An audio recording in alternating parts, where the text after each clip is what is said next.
All right, we'll go ahead and get started.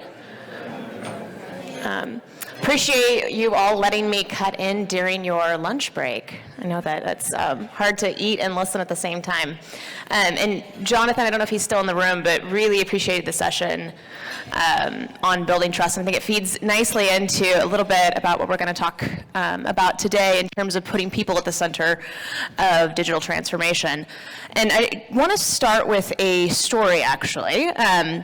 So I am one of those people that have been a kind of government policy nerd my whole life. I ended up doing my PhD in political science, and so fascinated with all things government. And when I moved to the state of California, I got for the first time a jury summons. I'm maybe the only person ever that was so excited to get a jury summons, to like go participate in the process and see, you know, law and order come to life. And where I grew up in rural America, had never been summoned before, so it was a very exciting thing. Go through the process, right? Did not, unfortunately, get selected, but appreciated the experience. 2 months later, I get another jury summons in my mailbox. And I was like, oh, this is strange. I thought this was like a once-a-year thing. I only technically have allowance to take off once a year. So what do? You go online to look for a number, and you try to figure out, like, how in the world do you find out who runs these data centers, right, that pull these information? Get on the phone with the county, wait on the phone for 30 minutes, wait for another 30 minutes, finally get a hold of someone, and they said, oh, well, it must be something in our data system. So the only way for us to validate this is, do you have your proof of service? Did you, like, save your paper?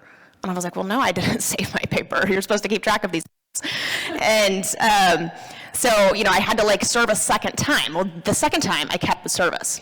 2 months later, jury summons. I was like, well, what is going on here? This was very exciting first time around. Third time around, not so much. And at the time, I happened to be working at the California court system. And so I was able to get in touch with our IT department, who knew someone who worked in the IT department at the county, who put me in touch with Tom. And Tom happened to know John, who was in the basement, who ran the old legacy system that kept record of everyone's jury service and did the randomization. And it turns out that because I had two middle names, it broke the system. And they couldn't handle it, so it just would duplicate, like every time they reran them. And fortunately, because I had those connections, every time I proceeded every few months to get another jury summons, I'd call John up on his direct line and be like, hey, John, we got the problem again. He's like, okay, let me go in and fix it. But if you think about the vast majority of people that, one, may not even understand how to get in touch with the person or the systems behind them that result in these things, and the consequences for having to take significant time off of work for a service like jury duty, and in the state of California, right, you got a warrant out for your arrest if you didn't show. So imagine just ignoring that, being, oh, I served my jury duty, no big deal. And then next time you get pulled over or get a parking ticket, all of a sudden you're being arrested, right? And that really happens to people. And that was a really formative experience for me as we were building out the digital services department for the state, to be thinking about not just the back-end systems that we have, but the actual human experience, because those human experience have real impact on people's lives. If we do a lot of research at Qualtrics to look at the human experience and how that impacts people, and what we found is that 60% of citizens worldwide are neutral or dissatisfied with their digital government experience. Probably not surprising to a lot of you. And this is important because 4x is the impact of a negative experience relative to a positive experience, which, when it comes to interacting, that means that people have to have 4 positive experiences for every negative experience that they have to neutralize that. Not even to create a net benefit, just to neutralize it. McKinsey's done some fascinating research on this, where they've looked at this across different government services, right? And you can see that it does vary depending on the service. Some of those are more impactful than others. But those bad defining moments have a disproportionate impact on the way people think about and see government. And we know that 95% of these dissatisfied customers go and tell their friends about it. And increasingly, they're going and telling their friends about it on social channels. We've all been the recipient of these stories that get out on social media and blow up, and the next thing you know, you have your minister calling you because there's been this issue that has kind of gotten disproportionate attention relative to the size of the actual problem. And the challenge here is that a public who doesn't trust us to get things done, and that makes it very hard for us to accomplish the objectives and missions within government across all of the service areas. And it's probably no surprise to all of you, right, that, and this is data from 2021 here in Canada, that trust has been on the decline, right? That's at various levels depending on whether you're looking at the national level or you're looking at your local communities, but on par, right, that has been trending down. So what can we do? And I'd actually posit that we need to, in addition to all the great conversations about security and thinking about how do you protect people's identity and put the services in place, that first and foremost we have to think about the humans and begin to change the way that we're tackling these problems, not to think about them from a technical perspective, but to think about them from the human perspective. Because every single touch point that an individual has with the government, whether that's Googling to figure out how do I renew my driver's license or get a passport, to actually showing up in court, those have an impact on how people perceive government and how they engage with government. And those experiences ultimately impact their trust, and that trust impacts our ability to execute on critical missions like community safety. There's been a lot of research that looks at communities who trust law enforcement are more likely to cooperate with law enforcement, to provide information with law enforcement, right, which makes it possible for law enforcement to do their job of keeping the community safe. Without that trust, it is impossible for us to meet these objectives. And we also know that individuals are 9 times more likely to trust their government if they are satisfied with the service. So if they have an experience and it is positive, that increases their likelihood of trusting by 9x. That's 900%. Right, so the experience that people have on a day-to-day, no matter how small, is critical. And so often we are not paying attention to those experiences or even thinking about them in the holistic perspective from the actual human who's engaging and going through these processes. And so at Qualtrics, we like to talk about this as experience management, which is really the discipline of how do we institutionalize the process of thinking about people and creating empathy at scale, and then using the feedback from our constituents, from our frontline managers to help drive transformation, and especially digital transformation, when it is critical that those processes are inclusive and include the voices of underrepresented communities and communities that are often not engaged in the political process. So that's simply the discipline of prioritizing everyone's experience, not just those who can afford to take off work at 2 p.m. on a Tuesday afternoon to show up at the county council to advocate for their perspective, right? But for the working single mom who is busy just trying to figure out how to provide food for her kids and make sure that they get through school. So prioritizing everyone's experience, the people we serve, the employees who power our organizations, to improve outcomes for all. And it's very simple to do this. I think people think that this is complex. I spent a number of years as a statistics professor teaching my students how to collect valid data. And yes, there's a lot of rigor and methodology that's really important, but you can really kind of break this down, into 3 categories, which are not showing up on the slide, so we'll skip to the next one, which is first listening to people. And listening doesn't have to be complicated. People are telling us on social media, in reviews, when they call into our call centers, when they send us an email because they're having a problem, right? They are telling us about the pain points that are breaking down for them. The problem is we do not have methods in place, in most cases, to listen at scale and to use that information to help prioritize decision making and the areas that we focus and the services that we focus on delivering. So listening, both asking people proactively in formats what their experience was like. Did we get it right? How easy or hard was it to engage with this process, right? Not sending them a 100-question survey, but in small moments asking them a few questions about how things went. And then proactively on areas where they have already provided feedback, using technology to aggregate that feedback that they've provided And you don't even have to have a PhD in statistics anymore, right, to kind of understand what this is happening. There are a host of platforms that will help you aggregate this data, make sense of it, create real-time dashboards that frontline individuals can use to understand what's happening, and then ultimately to take action on that. And this is the piece that unfortunately often gets dropped off, where we make it to the place of listening, and we make it to the place of compiling a report, but then actually taking action of it doesn't always follow through. And the other two pieces really do not matter unless you follow up on the third item. So that is the most critical piece, is taking action and then communicating back out to communities the action that was taken. So just quickly going to talk through a couple of examples where we've seen this significant success. First is the government of New South Wales in Australia. This is the provincial seat for the city of Sydney. They've been doing some fantastic work to begin putting customers first and putting their story first. So recently, when they were responding to bushfires and flooding, rather than waiting for individuals to reach out for help, they proactively reached out to everyone that was impacted and said, tell us your story. They made it very simple to answer a few key questions, and then for them to provide actual verbatim text in terms of what happened to them. And then they took on the burden of sending that data to all of the different agencies that would be providing emergency services.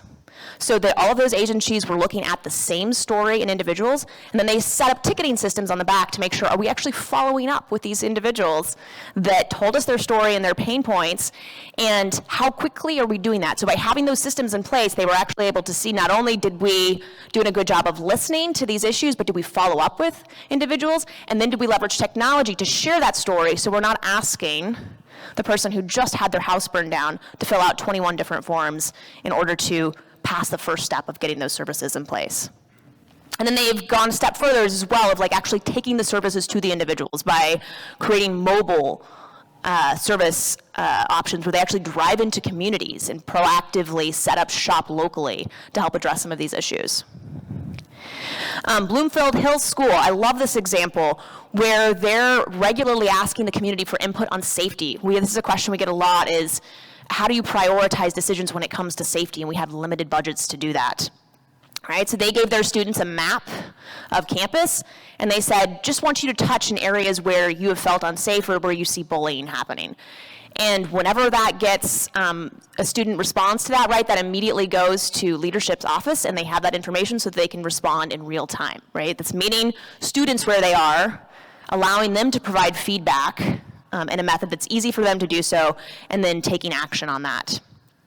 City of Orlando, they have taken the idea of measuring trust full scale and said, well, we're just going to ask people, and we're going to look at how their experience and satisfaction with our hundreds of city services that they've cataloged, how that relates to people's trust in the mayor. And the mayor actually has a dashboard that shows a heat grid, so they know exactly where they need to be focusing. And they know that when satisfaction with rubbish services, because they had a truck out of commission, right, he missed a whole row, we're very unhappy, right, they can proactively reach out to those individuals and address the issue before it gets out of hand.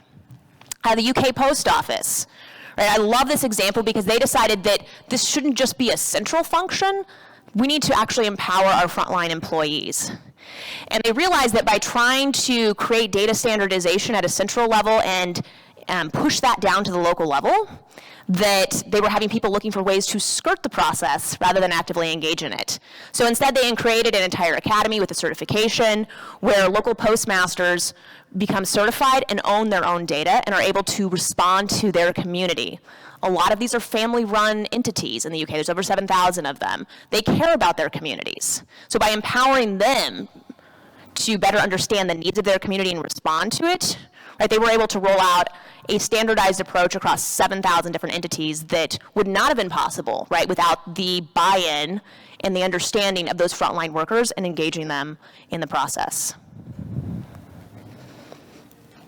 So just a couple of quick best practices that we've seen in all of these examples, right, is that digital by default. I love the focus here today that we've seen from a number of the sessions on talking about this, right? The vast majority of people would prefer to have things digital. We know that 93% of developed countries, people have access to some sort of cell phone service. So even though it is not the only method, right, it does need to be the first option. That's the option to self-serve when they want to.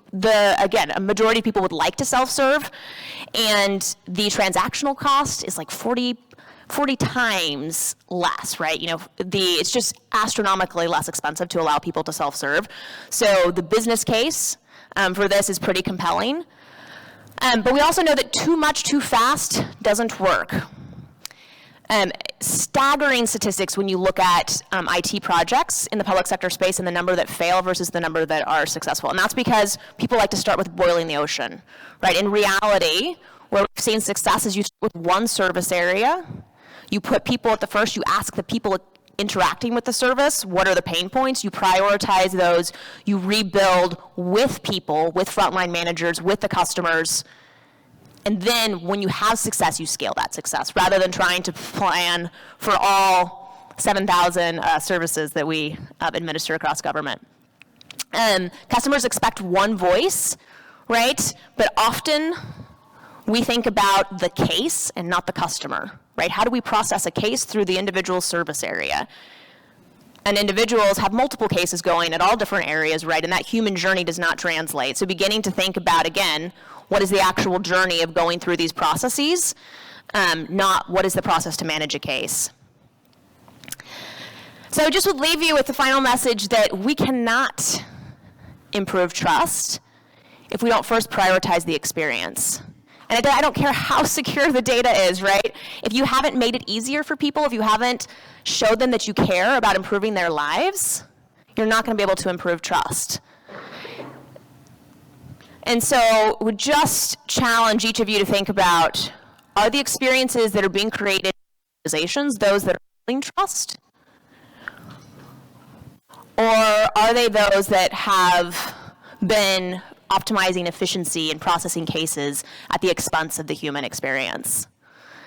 It doesn't take a lot to do this work, right? And one of the things that I have found incredibly rewarding is that by putting the human first, not only do you start to connect individuals in our agencies back to the mission of serving people and helping them understand the stories that really matter, but you also create opportunity for them to up-level their own skills in terms of understanding how do you begin to use this feedback to create a more agile process, to create a more human-centered process.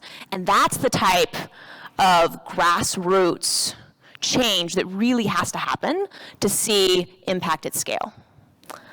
That's what I have today. Really appreciate it. And I don't know if we have time for any questions, but thank you.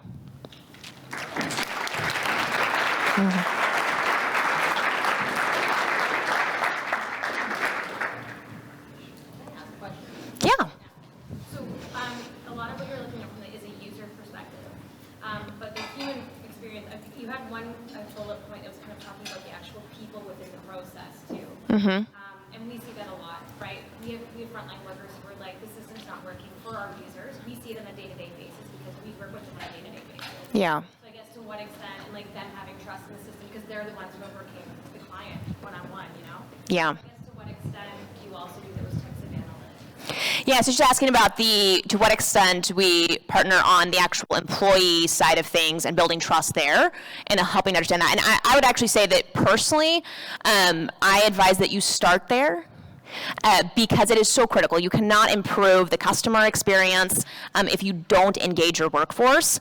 And the vast majority of the time, right, if we do have listening systems in place, right, they're not done very frequently, and they aren't responsive. Like, do we actually put up the results of those listings? If you do like a pulse survey and you ask your employees about the things that are important to them, how engaged they are, do they have the resources they need, right, some of the basic things, do you then share that back out with the entire entity to say, these are the top 10 areas that you have identified as pain points from your perspective. And here is management's plan to tackle those one by one in partnership with you, right? And where we see leadership take that path of listening, communicating out, right, closing the loop with employees, then you start to engage employees in solving those problems, and it becomes everyone's problem to solve.